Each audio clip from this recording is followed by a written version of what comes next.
Paano nangyari to?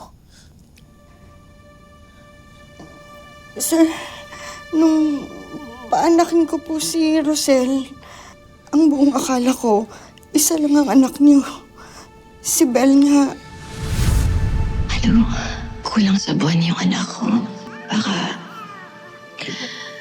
kailangan natin siya patingin sa doktor. Huwag mo nang isipin yan. Ako nang bahala. Dinala ko sa inyo yung sanggol. Kagaya ng napagkasunduan natin.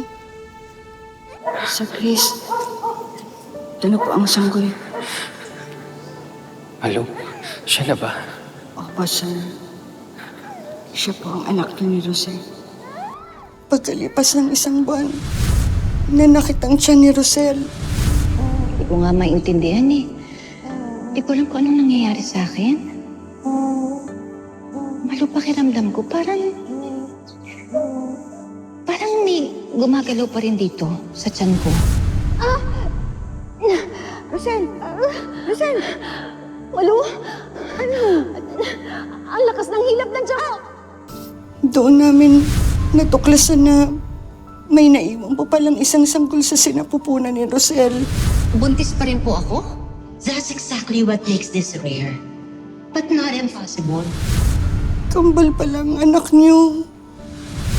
Maaaring hindi ka nagpa-check up, kaya hindi mo alam na kambal ang ipinagbuntis mo. Alam, may kakambal pala yung anak. Kung kambal si Bella Tyrone, kaninong anak si Tali? Anak po siya ng kaibigan ko. Ipinalit ko yung bata para isipin ni Rosel na siya ang kakambal ni Tyrone.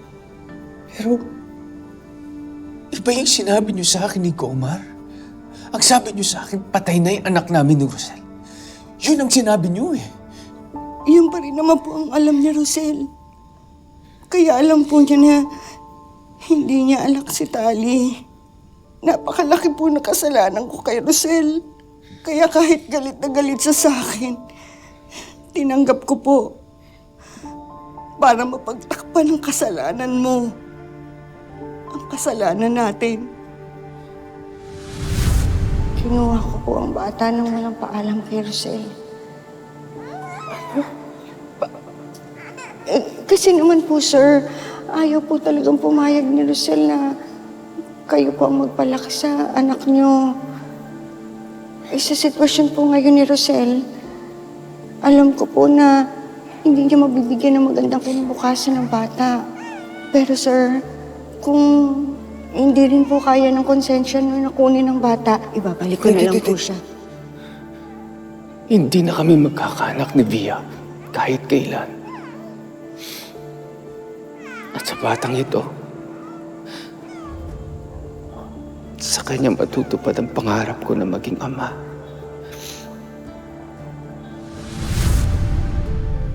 Bakit? Bakit hindi mo sa akin sinabi to? Na may kakambal pala si Bella. At si Tyrone pala ang anak ko. Bakit hindi mo sinabi? Bakit? Puro interes niyo na lang ba ang mahalaga? Paano naman ako? Ang konsensya ko. Nasilaw ako sa pera. Kaya pumayag ako sa kasunduan natin. Kaibigan ko si Rosel. Nagtiwala siya sa akin.